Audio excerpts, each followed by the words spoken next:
hello student केनेकुवा आछा तुमालोके तो आज आमी 14.1 एकदम शेषर प्रश्नटो आमी समाधान करिम 9 नम्बर प्रश्नटो मैं पढ़ि आसो तलत तालिकाखने 35খন चहरत साक्षरता हार शतांश दिए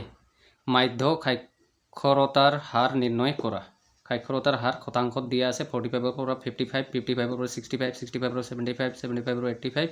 এনেকুৱা দিয়া আছে চহৰৰ সংখ্যা দিছে 3 10 11 8 3 ঠিক আছে তে আমাৰ যেহেতু মাধ্য উলিয়াব লাগিব ঠিক আছে তে আগৰ ভিডিঅ'বোৰত যদি তোমালোকে চাই আৰু কেনে ধৰণে উলিয়াব লাগে মই দেখাই দিছো তে বলা আমি প্ৰশ্নটো দেৰি নকৰি সোনকালে আৰম্ভ কৰো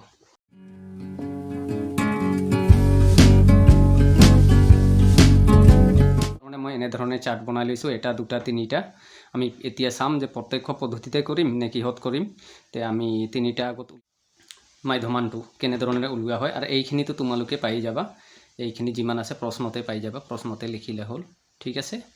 তাৰ পিছত বাৰংবাৰতাও তোমালোকে পাইয়ে যাবা তো আমি এতিয়া মাধ্যমানটো নিৰ্ণয় কৰো মাধ্যমান উলিয়াবৰ কাৰণে তোমালোকক মই বুজাই দিছিলো যে 45 নিম্ন সীমা আৰু উচ্চ সীমা আমি যোগ কৰি 2 ৰে আমি কি কৰিব লাগিব হৰণ কৰিব লাগিব আমাৰ আছে 45 চাবলৈ পাই আছে 45 এটো হল নিম্ন সীমা আৰু 55 এটো উচ্চ সীমা ঠিক আছে তাক কি ৰে হৰণ কৰিব লাগিব 2 ৰে হৰণ কৰিব লাগিব যোগ কৰি দিও পাছে পাছে 10 হ'ব 1 তাৰ পিছত 4 পাছে 9 একে পাছে পাছে 10 10ৰ শূন্য হাতত থাকিল 1 এটো 5 আৰু 4 9 একে 10 100 মানে 2 ৰে হৰণ কৰা মানে যি আছে তাৰ আধা হ'ব মানে হেতু 2 50 গুণ 100 তে আমাৰ কিমান হৈ গল 50 হ'ব ঠিক আছে তে এটো আমাৰ 50 হৈ গল আমি লিখি দিও ইয়াত 50 এতিয়া তাৰ পিছত এতিয়া চোৱা 45 আৰু 55 আমাৰ 10 ডিফাৰেন্স আছে তোমালোকে মাইনাস কৰি চালে হল 55 পৰা 45 মাইনাস কৰিলে আমাৰ 10 ডিফাৰেন্স আছে ঠিক আছে ইয়াতো 10 ডিফাৰেন্স আছে 55 পৰা 65 হৈছে মানে 10 ডিফাৰেন্স আছে 65 পৰা 75 10 ডিফাৰেন্স আছে শ্ৰেণী দৈৰ্ঘ্যটো তাৰ পিছত 75 পৰা 85 ইমানেই আছে 85 পৰা 95 ইমান আছে আমি ইয়াত 10 প্লাস কৰি দিলে হল 50 ত 10 প্লাস কৰি দিলে হ'ব 60 হ'ব ইয়াত 10 প্লাস কৰি দিয়া 70 ইয়াত 10 প্লাস কৰি দিয়া 80 ইয়াত 10 প্লাস কৰি দিম 90 এটো মধ্যমান একদম ইজি উলাই গল বুজি পাইছা হয় নহয় এতিয়া চাবলৈ পাই আছো যে 3 ৰ পৰা আমি 50 যদি পূৰণ কৰো তেতিয়ালে ডাঙৰ সংখ্যা উলাই আছে আমি প্ৰত্যক্ষ পদ্ধতিত কৰি দিব পাৰিম প্ৰত্যক্ষ পদ্ধতিতে কৰি দিব পাৰিম যেহেতু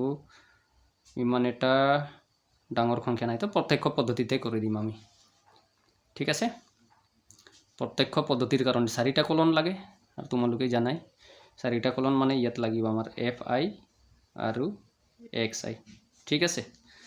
তে কৰি দিও 3 5 গুণ কিমান হ'ব 15 মানে 150 হ'ব ঠিক আছে কাৰণ শূন্য এটা আছে 10 6 গুণ 60 গুণে 6 এগুণে 6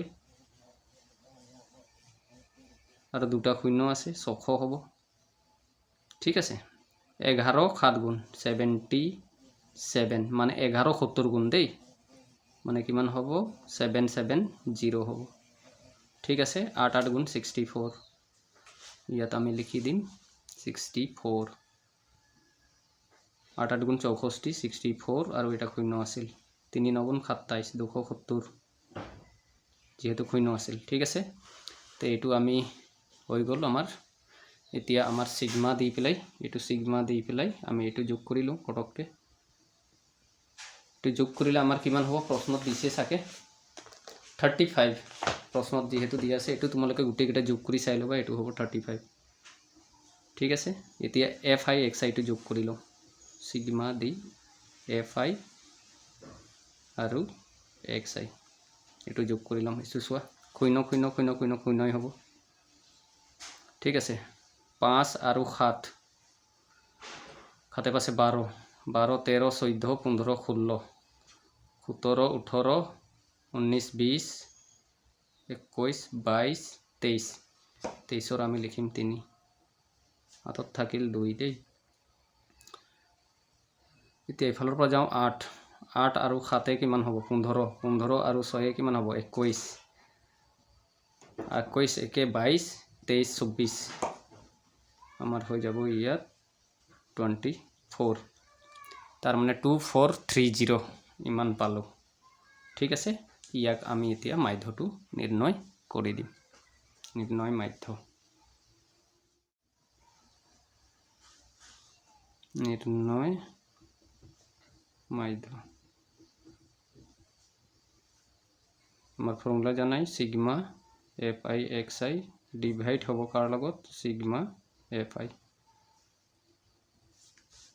ইয়ার মানটো বহাই লম 2430 আছে চাই লবা ইয়াত 2430 আছে ঠিক আছে ডিভাইড কৰিম কাৰ লগত 35 ৰ লগত তে বলা আমি হৰণটো কৰি দিম হৰণটো মই ইয়াত দেখাই দি আছো তোমালোক 2430 আমি হৰণ কৰিব লাগিব কিহেৰে 35 আমি 6 ৰে কৰিম 6 দিলে আমাৰ হ'ব 210 6 5 গুণ 3 থাকিল 3 5 6 গুণ 30 30 ৰ শূন্য দিলো হাতত থাকিল 3 3 6 গুণ 18 19 20 21 210 3 নামিব ইয়াত 3 নামিব ইয়াত কি দিম 0 দিম ঠিক আছে বুজি পাইছা এতিয়া হৈ গল 9 বাৰ দিম 9 দিলে কিমান হ'ব 5 9 গুণ 45 45 ৰ 5 হাতত থাকিল 4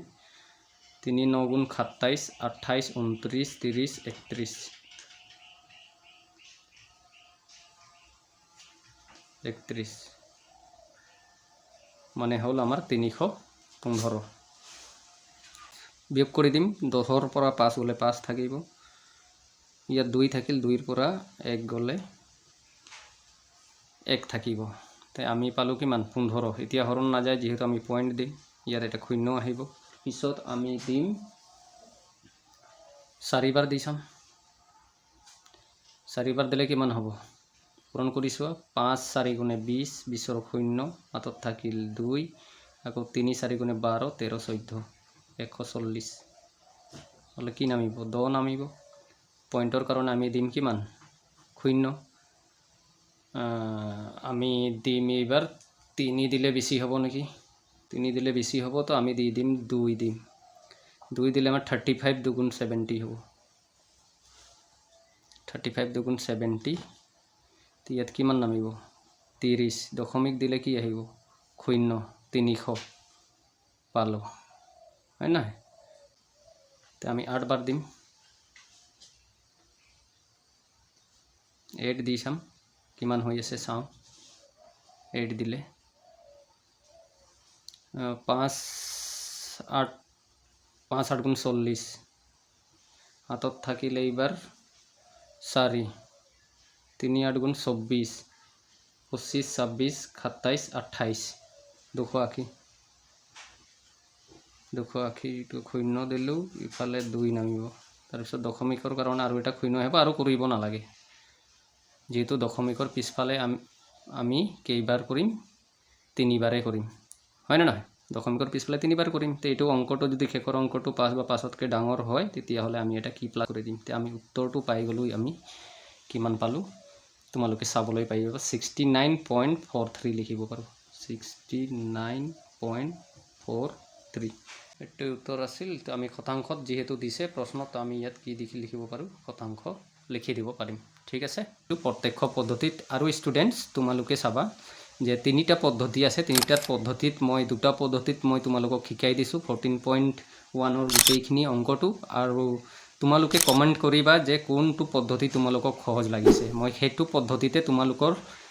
কমেন্টৰ জৰিয়তে মই হেতু পদ্ধতিতে তোমালোকক মই শিকাবলৈ চেষ্টা কৰিম ঠিক আছে থ্যাঙ্কস ফৰ ওয়াচিং